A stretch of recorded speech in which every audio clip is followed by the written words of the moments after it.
ओम गणेशाय नमः। महाभारत से सीख अध्याय 29 कर्ण का गौरव और उसकी उच्चता, यही आज का विषय है। पांडवों के 12 सालों का वनवास पूर्ण होने को आ रहा था। कर्ण का विचार करते हुए धर्मराज घबराता है। पांडवों की सहायता करने के लिए इंद्र कर्ण के पास जाकर उसका कवच और कुंडल दान में मांगने की योजना बनाता है। इसे जानते हुए सूर्य भगवान कर्ण के सपने में आकर ऐसा होने से रोकने की कोशिश करते हैं। सूर्य भगवान कर्ण से कहते हैं, कर्ण, तुम दानवीर हो। जो कोई भी तुमसे कुछ भी दान में मांगता है उसे तुम निस्संकोच देते हो। पांडवों को युद्ध में बचाने के लिए इंद्र वेश बदलकर तुम्हारे पास आएंगे कवच और कुंडल मांगने के लिए। ये कवच और कुंडल तुम्हारे जन्म से भगवान के दी हुई रक्षा कवच है। उसमें ही तुम्हारे जन्म का एक रहस्य भी छिपा है। सही समय आने पर उसे तुम ही जानोगे। उन्हें अगर तुम दान में दोगे तो वही तुम्हारे जान का खतरा बनेगा। इसलिए उस दान को निरादर कर दो। सूर्यदेव इस प्रकार कर्ण को उपदेश देते हैं। कर्ण सूर्य को प्रणाम करते हुए कहते हैं, हे सूर्य भगवान, मैं आपके प्रति जो भक्ति भाव रखता हूँ उसका कोई मुकाबला नहीं। आप मेरी अच्छाई के लिए ही कह रहे हैं, मैं जानता हूँ, लेकिन मेरे सामने जो कोई भी कुछ मांगे तो मैं मना नहीं करता। यह मेरा लक्ष्य है और स्वभाव भी।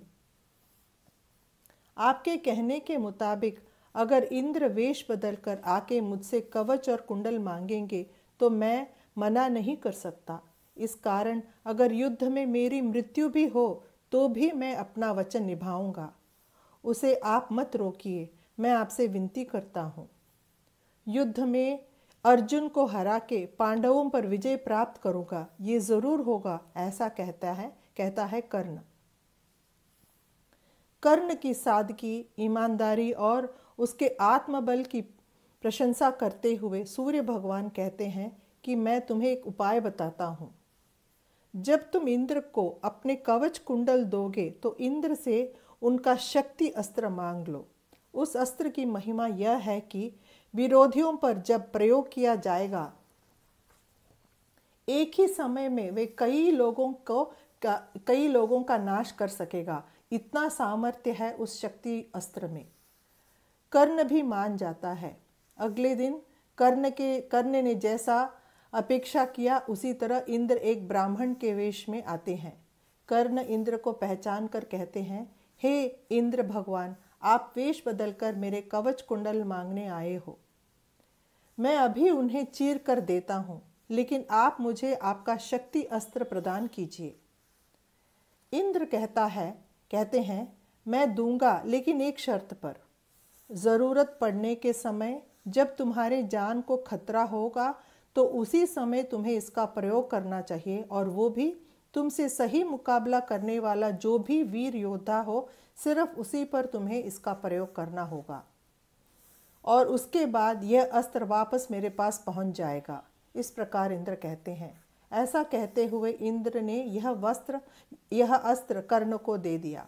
कर्ण ने भी अपना वचन जैसे उन्होंने दिया था उसके मुताबिक कवच और कुंडल को चीरकर इंद्र को दे दिया।